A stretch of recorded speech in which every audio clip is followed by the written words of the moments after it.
მოგესალმებით, დავიწყოთ Business Insider-ი, ტრადიციულად მნიშვნელოვანი სიახლეებით, საინტერესო თემებით, უკვე ამ ახალ კვირაში Business Insider-ის მაესტროზე საერთოდ უკვე მეორე კვირა დაიწყო ამ კუთხით, კვლავ საინტერესო სტუმრებს გთავაზობ, საინტერესო სიახლეებს, სხვა შორის საინტერესო კვირაა იმ კუთხითაც, რომ ჩვენ ამ კვირის განმავლობაში ვნახავთ ეკონომიკური ზრდის წინასწარ შეფასებას 27-ში გვექნება უკვე ეს მონაცემები, რომელსაც უკვე ვრცლად გავშლით, ბუნებრივია ჩვენს შემდგომ გადაცემებში, როდესაც ეკონომიკურ ზრდაზე ვსაუბრობთ მთლიანობაში, აუცილებლად უნდა აღინიშნოს და ხაზი გაესვოს ეკონომიკური ზრდის ჭრილში ენერგეტიკის როლს. სწორედ ენერგეტიკასთან დაკავშირებულ საკითხზე განვაგრძობ ჩვენ საუბარს ამ კუთხით. მარიამ ქრივიშვილმა, საქართველოს ეკონომიკის ამდროადი განვითარების მინისტრმა, გრედას წარმომადგენლებთან ელექტროსადგურების მიერ გადახდილი ქონების გადასახადის გადანაწილებასთან დაკავშირებული კანონპროექტი განიხილა, უნდა აღინიშნოს, რომ საუბარია ჯამში ერთობლივ კანონპროექტის მომზადებაზე. საკმაოდ საინტერესო შეხვედრა იყო გრედას წარმომადგენლებთან, საქართველოს განახლებადი ენერგიის განვითარების ასოციაციის წარმომადგენლებთან შეხვედრა მინისტრის და კიდევ ერთი დასტური იყო კერძო საჯარო პარტნიორობის ესეთი ნათელი მაგალითის თანამშრომლობის. დარწმუნებული ვარ, რომ მსგავსი ტიპის თანამშრომლობა სექტორთან კიდევ უფრო მეტ შედეგზე გაგვიყვანს, განსაკუთრებით მინდა აღვნიშნო, რომ ენერგეტიკის სექტორში ჩვენ ვხედავთ საქართველოს მთავრობის, საქართველოს ეკონომიკის ამდროადი განვითარების სამინისტროს ძალიან მჭიდრო თანამშრომლობას. არა ერთი შეხვედრა ვნახეთ ჩვენ გასული წლის განმავლობაში, მათ შორის აქ Business Insider-ში ჩვენმა არაერთმა სტუმარმა ხაზი გაუსვა დეკემბრის შეხვედრას ასევე, რომელიც ყოველგვარად ერთ წლის შემაჯამებელი შეხვედრა, მეორე სრულ მთელი რიგი ინიციატივების გამოძახილი, მათ შორის მილიარდი ლარის პატიების თემა, თუმცა დაუბრუნდეთ გრედას შეხვედრა საქართველოს ეკონომიკის ამდროადი განვითარების სამინისტროში მინისტრთან, საბამისი რელევანტურ პირებთან, ჯობს მოვისმინოთ ამ საკითხებზე შეფასება სახელმწიფოს და კერძო სექტორის მხრიდან. კანონი მიზნად ისახავს განახლებადი ენერგიის რესურსებზე მომუშავე ელექტროსადგურებიდან მომდინარე გრძელვადიანი სარგებლის განაწილების მხარდამჭერი მექანიზმის დანერგვას, რომელიც უპირველესად ქონების გადასახადის გარკვეული ნაწილის უშუალოდ იმ თემისა და სოფლის საჭიროებისთვის აკუმულირებას გულისხმობს, სადაც გენერაციის ობიექტები შენდება. ქონების გადასახადებიდან სოლიდური თანხები მოხმარდება ადგილობრივი დასახლებების განვითარებას. ასევე ხელს შეუწყობს ინვესტორების და ადგილობრივი მოსახლეობის კომუნიკაციას და გააზრდის ინტერესს ახალი ელექტროსადგურის პროექტების მიმართ. განსაზღვრულია ენერგეტიკული პროექტის სამშენებლო ფაზის დაწყებისთანავე სამუშაო ჯგუფი შეიქმნას, რომელშიც მონაწილეობას მიიღებენ ადგილობრივი დასახლების საერთო კრების მიერ განსაზღვრული პირები და სამოქალაქო საზოგადოება. სამუშაო ჯგუფი განსაზღვრავს შემდგომ რა განიკარგოს, როგორ განიკარგოს და ადგილობრივად რა პროექტებს მოხმარდეს გენერაციის ობიექტების ქონების გადასახადიდან მიღებული თანხების კონკრეტული წილი. შეხვედრა იყო ესე ვთქვათ, კარგი და ნათელი მაგალითი კერძო სექტორის და საჯარო სექტორის თანამშრომლობის, სადაც კერძო სექტორი თავის ესე ვთქვათ, წუხილებს უზიარებს საჯარო სექტორს და საჯარო სექტორი პრინციპში ამ შემთხვევაში ეკონომიკის სამინისტრო სრულ მზადყოფნაში იყო, რომ დაეხმაროს კერძო სექტორს, რათა მოხდეს კიდევ ერთხელ რა ჩვენი რესურსის განახლებადი რესურსის სწორედ ათვისება. ჩვენი ასოციაციის კანონპროექტი არის ქონების ასე ვთქვათ, ქონების გადასახადის განაწილებაზე და სარგებლის განაწილებაზე ზეგავლენის არეალთან და ამ შეხვედრაზე ესე ვთქვათ, განვიხილეთ უკვე დეტალები. ჩვენ ესე ვთქვათ, დიდი იმედი გვაქვს, რომ ეს ძალიან მალე ეს კანონი იხილავს მზის შუქს საბოლოო ჯამში და იქნება ერთ-ერთი მნიშვნელოვანი ხელშეწყობის ინსტრუმენტი იმისათვის, რომ ახალი ინვესტიციების მოზიდვა მოხდეს ჩვენ ქვეყანაში და ჩვენი განახლებადი რესურსის ათვისება მოხდეს და საბოლოო ჯამში ენერგოდამოუკიდებლობისკენ სერიოზული გადადგმული ნაბიჯი იქნება. დიახ, ძალიან მნიშვნელოვანი ნაწილია, ნახეთ შეფასებები, კომენტარები ამ საკითხზე, ეკონომიკის სამინისტრო მზად არის დაეხმაროს ბიზნესს, ნახეთ ამ დიალოგის ნაწილი და ძალიან მნიშვნელოვანია, რომ უშუალოდ დიალოგის მონაწილესთან განვაგრძოთ ახლა ჩვენი საუბარი. ქალბატონი მაია მელიქიძე, გრედას აღმასრულებელი დირექტორი. ქალბატონი მაია, მოგესალმებით, მადლობას გიხდით Business Insider-ში მაესტროზე მობრძანებისათვის და მთავარი კითხვა ამ ჭრილში, რომელიც გვაქვს, შეეხება სწორედ ამ კანონპროექტს. რას გულისხმობს ეს კანონპროექტი უფრო დეტალურად საზოგადოებას რომ განვმარტოთ, ასე ვთქვათ, მათ შორის შესაძლოა სექტორის არ წარმომადგენლებს, მაგრამ მაინც უფრო დეტალურად თუ შეიძლება. ბატონო გიორგი, ძალიან დიდი მადლობა მოწვევისთვის. ჩემთვის ნამდვილად ძალიან დიდი პატივია დღეს ვისაუბრო იმ თემაზე, რომელიც სექტორს აწუხებდა წლების განმავლობაში და ნამდვილად ეს არის კერძო და საჯარო მხარეებს შორის მიღწეული შეთანხმება. საკითხი ეხება შემდეგს. ეს არის მრავალწახნაგოვანი პროცესი და ამითი სარგებელი ექნება როგორც სახელმწიფოს, რომელსაც მიზანიც გახლავთ ენერგეტიკული დამოუკიდებლობა, ასევე ადგილობრივ მუნიციპალიტეტებს, რომელთა მთავარი ამოსავალი წერტილიც არის ადგილზე შეიქმნას ეკონომიკური დოვლათი, მოსახლეობა, რომელიც სვავს კითხვას, რომ ჰიდროენერგეტიკის განვითარების პარალელურად თქვათ, მე რა სარგებელი მექნება და რა თქმა უნდა დამატებითი ინვესტიციების მოზიდვა. რაც შეეხება თავად კანონპროექტს, ნებისმიერი მომავალში აშენებული ჰიდროელექტროსადგური, რა თქმა უნდა იხდის ქონების გადასახადს და ეს არის ჩვენი საგადასახადო პოლიტიკა, რომელიც მიდის ცენტრალურ ბიუჯეტში და შემდეგ ბრუნდება ადგილობრივ მუნიციპალიტეტში. ადგილობრივი მუნიციპალიტეტი ვალდებულია ეს თანხა გაანაწილოს საკუთარი შეხედულებისა მებრძ. ეს კანონპროექტი კი ამბობს ასეთ რაღაცას, რომ იმ სოფელში, სადაც შენდება ჰიდროელექტროსადგური, იმ ჰიდროელექტროსადგურის მიერ გადახდილი ქონების გადასახადის კონკრეტული პროცენტი და ამ შემთხვევაში უკვე საუბარია მეგავატებზე, რაც უფრო მსხვილია ჰიდროელექტროსადგური ის იხდის შედარებით უფრო ნაკლებს, ანუ გულისხმობს რჩება ნაკლები თანხა ადგილობრივ მოსახლეობაში, საშუალო დაახლოებით 30%-ია, მცირედი გახლავთ 50%, ხოლო მსხვილი 15%. აი ეს თანხა კი უნდა მოხმარდეს, ბატონო გიორგი, იმ ადგილობრივი მოსახლეობის კეთილდღეობას, იმ პროექტების აშენებას და სისრულეში მოყვანას, რომელიც არის მათთვის ყველაზე დიდი სატკივარი. ეს შეიძლება იყოს სკოლა, შეიძლება იყოს ბაღი, შეიძლება იყოს გზა, შესაძლებელია იყოს თქვა წყალმომარაგება, ნებისმიერი პრობლემა, რომელიც აწუხებს სოფელს, აი ეს თანხა უშუალოდ მიმართული იქნება ამისკენ. და ყველაზე მთავარი ცით რა გახლავთ, რომ არა მარტო ადგილობრივი მუნიციპალიტეტი იქნება ამ პროცესში ჩართული, არამედ თავად თემის წარმომადგენელი, უშუალოდ წარმომადგენელი, რომელსაც სოფელი დაასახელებს და ის იქნება უკვე მუნიციპალიტეტში ინტერესების დამცველი. ზუსტად ეს მინდოდა, თქვა, პრაქტიკაში ეს როგორ წარმოგვიდგენია, რამდენად ხედავთ, რომ ეს ეფექტურად იმუშავებს თქვენი გამოცდილებით? ძალიან კარგი კითხვა. ჩვენ ბუნებრივია მზად ვართ იმისათვის გრედა რომ ჩავერთოთ აი ამ აღსრულების პროცესში, ვინაიდან თვლით რომ არ იქნება მარტივი, იმიტომ რომ ახალია, აბსოლუტურად მსგავსი ჯერ არ ყოფილა საქართველოს დამოუკიდებელი საქართველოს ისტორიაში, მაგრამ ამ ყველაფერმა ძალიან კარგად იმუშავა ნორვეგიაში და ჩვენ ეს პრაქტიკა, საერთაშორისო პრაქტიკა სიღრმისეულად გვაქვს შესწავლილი. ჩვენ წარმოგვიდგენია ასეთი რამ. ეს არის აპრობირებული საერთაშორისო პრაქტიკა, მე როგორც მივხვდი. დიახ, სწორად ბრძანებთ. ეს არის ცივილური სამყაროს მიერ დანერგილი პრაქტიკა, რომელმაც ძალიან კარგად იმუშავა ნორვეგიაში, დიდ ბრიტანეთში, ავსტრიაში და ის შედეგები მოიტანა აბსოლუტურად განსხვავებული დროით, რა თქმა უნდა, აბსოლუტურად ყველა ქვეყანაში, რომელმაც საბოლოო ჯამში მიაღწია ჰიდროენერგეტიკის სრულყოფილად უტილიზაციას, რაც არის ჩვენი მიზანი.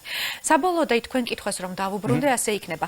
სოფლის წარმომადგენელი, რომელსაც რა თქმა უნდა სოფელი დაასახელებს და აუცილებლად იქნება როტაციის პრინციპით არჩეული, მიდის მუნიციპალიტეტთან და მიაქვს სოფლის სატკივარი, რაც არის. ამ სოფლის სატკივართან პროექტის სახე მიეცემა შემდეგ უკვე ბუნებრივია მუნიციპალიტეტთან მუშაობის საფუძველზე და ამ შემთხვევაში 50-50-ზე ექნება ხმა სოფელს და ამასთანავე მუნიციპალიტეტს. საბოლოო პროექტს განიხილავს უკვე საკრებულო, მისცემს რამწვანეს, ანუ დაეთანხმება, შემდეგ იწყება უკვე აი ამ პროექტის სისრულეში მოყვანა და ამ პროექტს მოხმარდება სწორედაც ის თანხა, რომელზეც დღეს ჩვენ ვსაუბრობთ. ანუ ყველა დონის ჩართულობა უზრუნველყოფილი, როგორც მივხვდი ამ შემთხვევაში. კი ბატონო, აუცილებლად მინდა გკითხოთ ერთი მნიშვნელოვანი ნაწილი.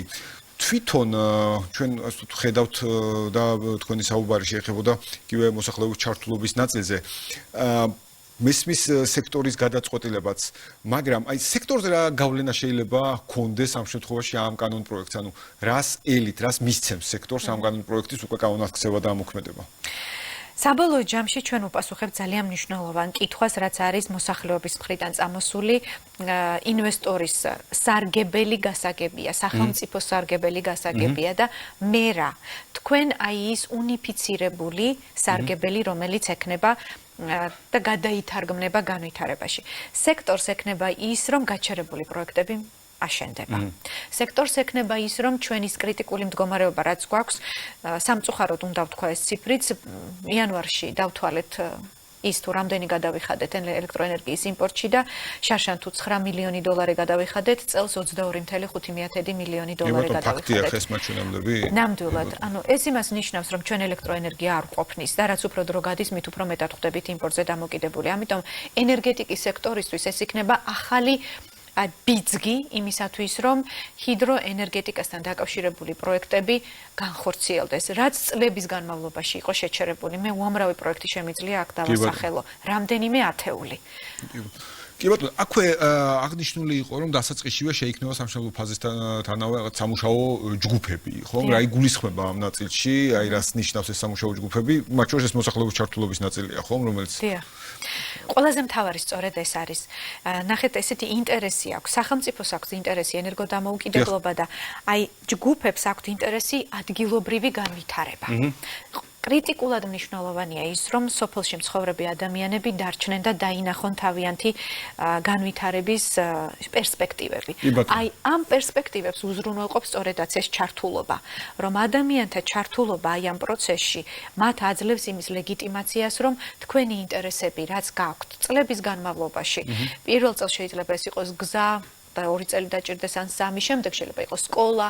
ნებისმიერ შემთხვევაში ჩვენ დავინახავთ განვითარების ძალიან სწრაფ ტემპს და ჩართულობა, რაზეც თქვენ კითხვას სვავთ, სწორედ უნდა წამოვიდეს არა top to bottom. არამედ აი ამას ვცვლით ახლა ჩვენ bottom to top. კი ბატონო, ჯამში ძალიან მნიშვნელოვანია მართლაც ყველა დონის ჩართულობის უზრუნველყოფა და ის რომ ინიციატივა მოდის მოქალაქისგან, შეიძლება ასე თქვა, ეს განსაკუთრებით მნიშვნელობას ძენს ამ საკითხს.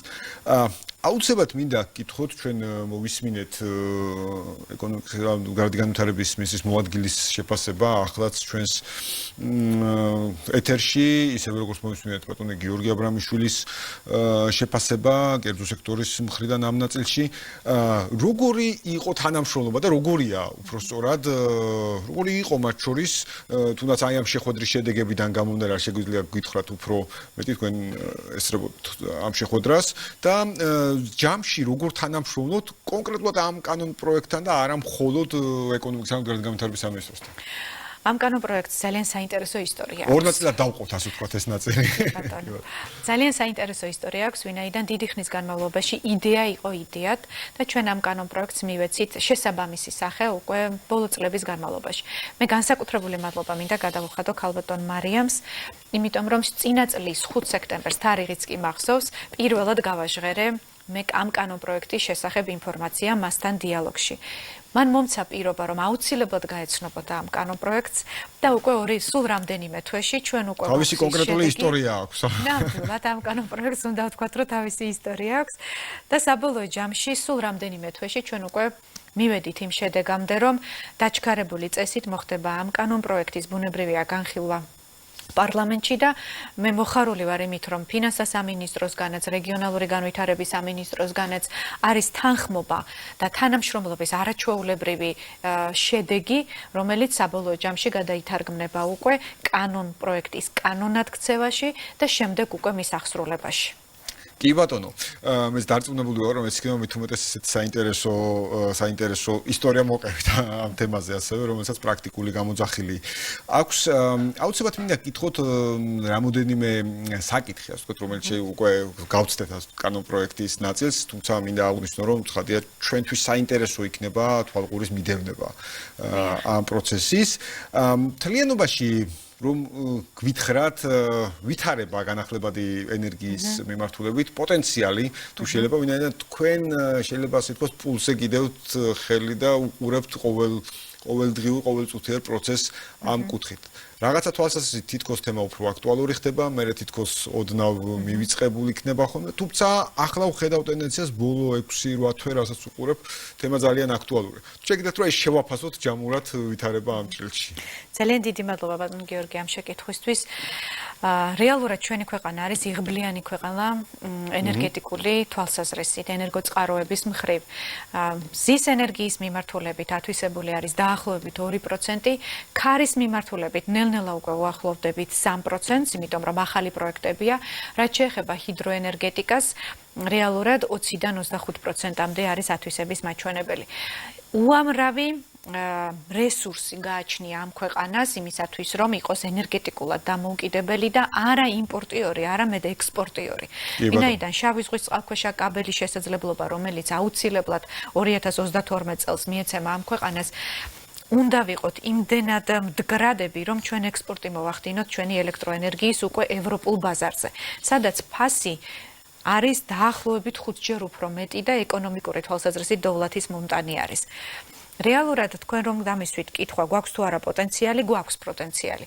არსებობენ თუ არა ინვესტორები, რომლებსაც აქვთ სურვილი იმისა, რომ მოახდინონ ამ ქვეყანაში ინვესტიციის განხორციელება, დიახ არსებობენ. ეს არის თურქული ინვესტიცია, ეს გახლავთ აზერბაიჯანული ინვესტიცია, ეს გახლავთ გაერთიანებული არაბული სამყაროსგან წამოსული ინვესტიცია, მათ შორის ევროპულიც.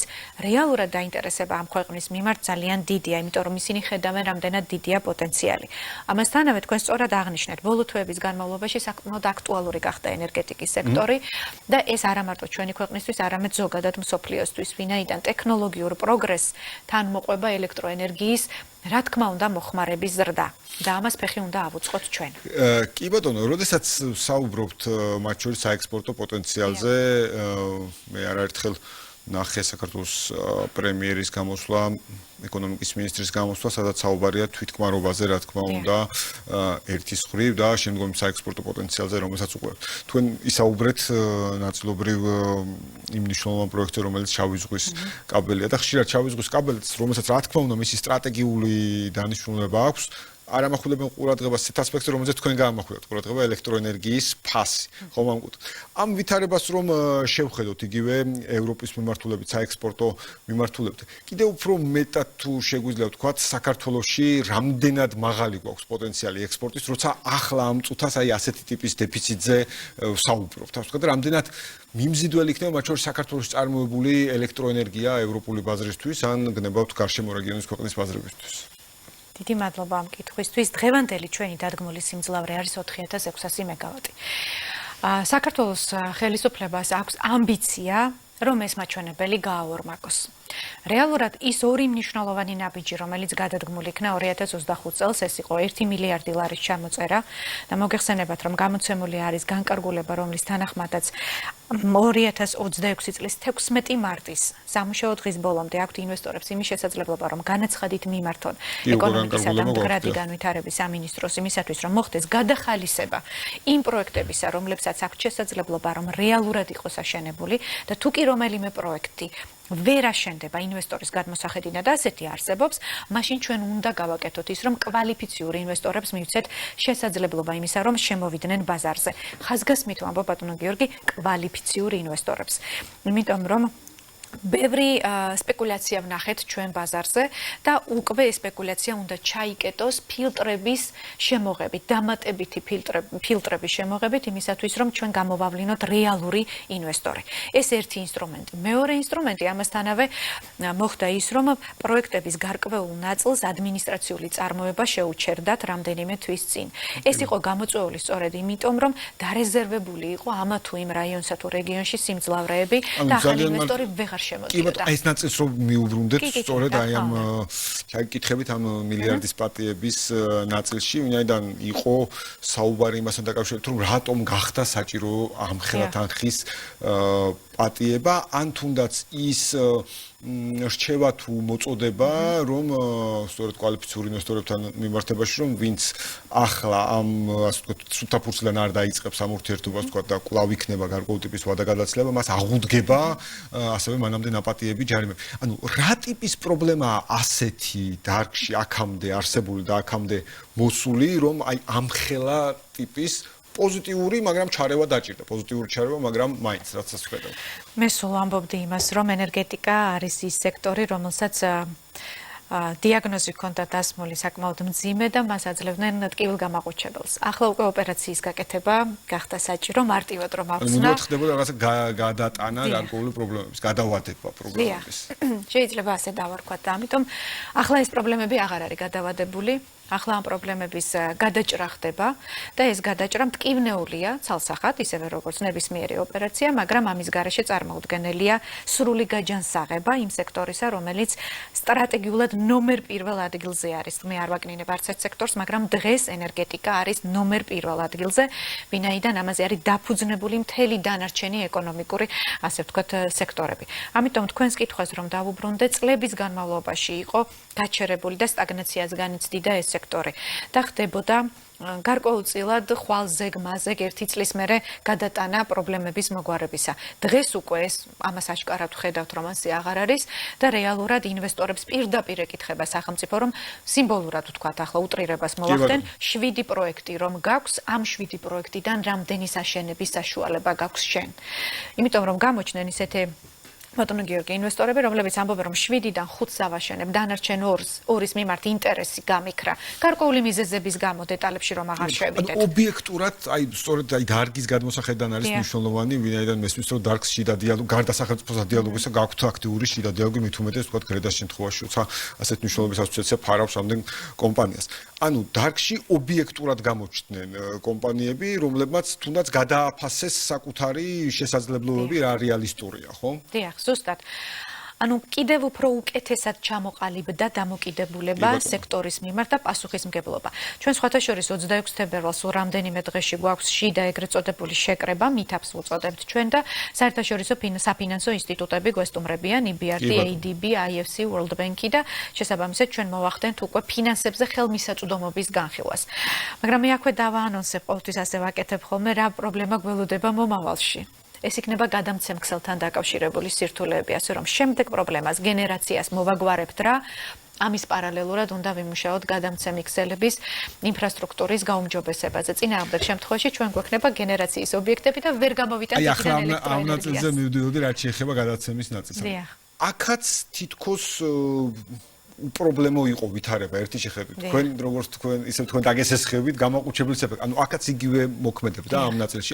ჩვენ შეიძლება, აი კარგად რომ განუმარტოთ მაყურებელს, ჩვენ შეიძლება მივიღოთ ჰესები, მაგრამ არ გქონდეს გამომუშავებული ელექტროენერგიის მიწოდების, ანუ პროდუქტი, მაგრამ არა მიწოდების საშუალება.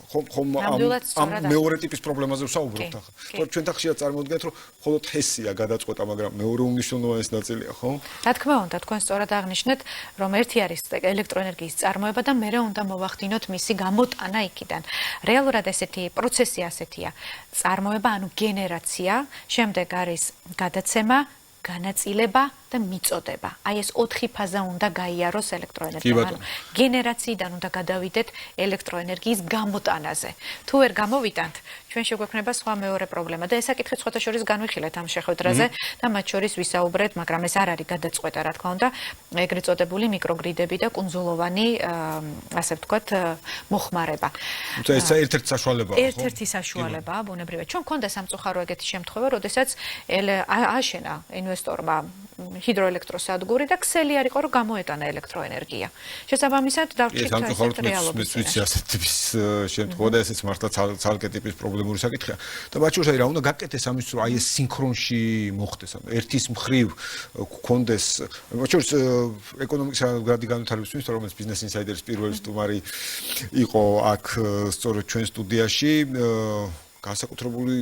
განსაკუთრებულად გაუსვა ხაზი ენერგეტიკის სექტორის განვითარებას, მათ შორის განვითარების ბანკის მხრიდან შემდგომ დაფინანსების პერსპექტივას, ისევე როგორც მთლიანობაში მსხვილი ჰესების აშენების საჭიროებასაც კი.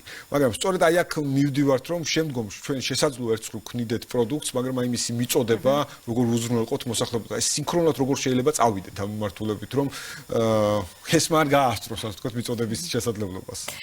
რეალურად საქართველოს სახელმწიფო ელექტროსისტემა არის ის პასუხისმგებელი ინსტიტუცია, რომელმაც უნდა აშენოს მსხვილი გადამცემი ხაზები. რაც შეეხება შემდეგ უკვე ეს არის ენერგო ეპ ჯორჯია მიწოდება, ანუ ენერგოპრო და დღეს მე რამდენადაც ვიცი, სემეკთან შეთანხმებული არის საინვესტიციო გეგმები და რეალურად საკმაოდ დიდ თანხაზე არის საუბარი, რომელსაც განახორციელებს ინვესტიციის სახით ეპ ჯორჯია მიწოდება იმისათვის, რომ დაიწყოს ამ ქსელების უკვე მასშტაბური და არაწერტილოვანი მასშტაბური გამოცვლა და ინფრასტრუქტურის განვითარება. იმიტომ რომ ეს არის ჩათვალეთ საბჭოთა პერიოდში აშენებული ქსელი, რომელიც ქარი იქნება, თოვლი წამოვა, ზედმეტი სიცხე იქნება, თუ აიწევს ტემპერატურა, თუ ასე ვთქვათ, წვიმა არის, მაშინვე ითიშება ელექტროენერგია. ეს იმას ნიშნავს, რომ ქსელი არ არის შესაბამისად წყობრში. რაც არის არაერთი მაგალითით სამწუხაროდ დიახ, და ამიტომ ეს ნაწილიც არის პარალელურ რეჟიმში მოსაგვარებელი. ერთის მხრივ ეს არის სატარიფო პოლიტიკა, მეორეს მხრივ ეს არის განხორციელებული ინვესტიციები და საქართველოს სახელმწიფო ელექტროსისტემის აქტიური ჩართულობა. ჩვენ სატარიფო პოლიტიკა ესეთი საკითხია, ასე ვთქვათ, რომელიც ფართო საინტერესო დისკუსია საჭიროებს, მაგრამ რომელი დისკუსიის გარეშეც ალბათ ჩვენი შედეგებამდე ვერ მივალთ, რომელიც უნდა გქონდეს, ხადი აქ გონივრულ ხელმისაწვდომ ფარგლებში საუბარზეა, ხომ, ის რომ მოსახლეობას თვითონ დააწვეს ეს ნაწილი. კავტომაია, აუცილებლად მინდა გკითხოთ ბოლოსკენ შემაჯამებლად, თუმცა ყველაზე ასე ვთქვათ, მნიშვნელოვანი საკითხი ყოველთვის ძალიან დიდი სარგებელია, როდესაც დარგი არის ერთიანი და მაქსიმალურად ერთიანი პოზიცია მიაქვს ხელისუფლებასთანაც, ბუნებრივია, მათ შორის ესაუბრება მოსახლეობასაც, საჭირო შემთხვევაში ინვესტორსაც და ასე შემდეგ. გრედა შესახებ მინდა გკითხოთ და 2026 წლის პრიორიტეტები როგორ იქნება, ვინაიდან მე მახსოვს კიდევ ერთხელ, როცა ჩვენ ვსაუბრობთ ენერგოსექტორის გააქტიურებაზე, ერთ-ერთი პირველი შეხვედრა საქართველოს ეკონომიკის და განვითარების მინისტრის სწორედ გრედას ფარგლებში მოხდა სექტორთან. და მას მერე სულ გვესმის გრედას სხვა ტიპის ინიციატივები და მივედით აი ამ ვიტყოდი ასე შესანიშნავ კანონპროექტამდე, რომელიც კიდევ ერთხელ ნათელი მაგალითია კერძო საჯარო პარტნიორობის. თუ შეიძლება გითხრათ მეტი აი ამ მნიშვნელოვანესი გადაწყვეტილებების პარალელურად, რომელიც ჩვენ გვაქვს ეკონომიკაში და ვხედავთ ეკონომიკაში, როგორ იქნება გრედას როლი და გეგმები 2026 წელს. დიდი მადლობა ამ კითხვისთვის. თუმცა 2026 წელი უკვე ფანტასტიკური დასაწყისია ამ შემთხვევაში. ეს უნდა მეთქვა ნამდვილად უკვე არაჩვეულებრივი სტარტია, ძალსახად უნდა აღნიშნო, იმიტომ რომ ის მნიშვნელოვანი დღის წესრიგის პირველი პუნქტი, რაც იყო გრედას მიერ ინიცირებული კანონპროექტის შესახებ მაქსიმალური თვალსაზრისით მუშაობა სახელმწიფო სექტორთან, ეს რეალურად უკვე პროცესია და ველოდებით შედეგებს. ჩვენ გვესაჭიროება ცნობიერების ამაღლება რაიონებში და რეგიონებში იმისათვის, რომ კარგად განვმარტოთ, რატომ არის საჭირო განახლებადი ენერგოწყაროების ათვისება და რას მოუტანს ეს ჩვენს ქვეყანას და განსაკუთრებით ამ კანონპროექტის და ამ თანამშრომლობის შედეგად ადგილობრივ მოსახლეობას. მithumetes თქვენ რა დონეზეც აპირებთ ადგილობრივი მოსახლეობის ჩართვას, ალბათ პირდაპირ პროპორციულია ამ შემთხვევაში ცნობიერების ნაწილით. დიახ, ან ნამდვილად ცნობიერების ნაწილი, განათლების ნაწილი, საკანონმდებლო ინიციატივები კიდევ გვაქვს ჩვენ, რომელიც ბატონ გიორგი უნდა აღნიშნო, ეს არის დაბალანსებული სახელმწიფოსა და კერძო სექტორს შორის. იმიტომ რომ ეს ძალიან მნიშვნელოვანია ეს თანამშრომლობა სწორედ ამ ნაწილში. ძალიან კრიტიკული არის ჩვენთვის ბიუროკრატია და ამ თვალსაზრისით ძალიან კარგად მუშაობთ გარემოს დაცვის სამინისტროსთან, ბატონ დავით სონღულაშვილთან, ქალბატონ ელენე ღუბიანურთან, არაჩვეულებრივი თანამშრომლობა გვაქვს. ამას რა თქმა უნდა საქართველოს ეკონომიკისა და მდგრადი განვითარების სამინისტრო მხარს უჭერს და ბუნებრივია ჩვენ გვაქვს ძალიან დადებითი სიგნალები საქართველოს პარლამენტისგან, რომელიც არის საბოლოო ჯამში კანონმდებელი იმ ყველაფრისა, რასაც ჩვენ ვაინიცირებთ. კი ბატონო, ხედავ ყველა ტიპის განხილვას ძალიან თქვენს აქტიურ ჩართულობას, რაც კიდევ ერთხელ ძალსახად ძალიან მისასალმებელია. მე დარწმუნებული ვარ, რომ ხელისუფლების და სექტორის თანამშრომლობა ასეც გაგრძელდება. მას აქვს ძალიან კარგი სტარტი და კიდევ ერთხელ ის უნიშნულოვანესი რეფორმები და რეფორმებთან ერთად ის კონკრეტული გეგმები, რომელიც ხელისუფლებას აქვს სწორედ ენერგეტიკის სექტორთან მიმართებაში, დარწმუნებული ვარ, კიდევ უფრო ეფექტურად განხორციელდება თქვენი ჩართულობით. კავტომაია, ძალიან დიდი მადლობა მინდა გადაგიხადოთ ესეთი ამომწურავი საუბრისთვის, ამ საკითხზე როგორც ყოველთვის კვალიფიციური შეფასებისათვის. წარმატებას გისურვებთ და ცხადია, ჩვენი მხრიდან გამოთქვათ დატყოფნას მუდმივად ყველა ტიპის აქტივობა თქვენი ასოციაციის ფარგლებში, მithumetes მნიშვნელოვანი მიმართულებებით გავაშკო ჩვენი წვლილი შევიტანოთ, მათ შორის ცნობიერების ამაღლების მიმართულებით. მადლობა კიდევ ერთხელ. დღეს Business Insider-ი ამით დასრულებულია. ჩვენ ტრადიციულად დავბრუნდებით ხვალ. მადლობა რომ გიყურებთ ეპიზოდს.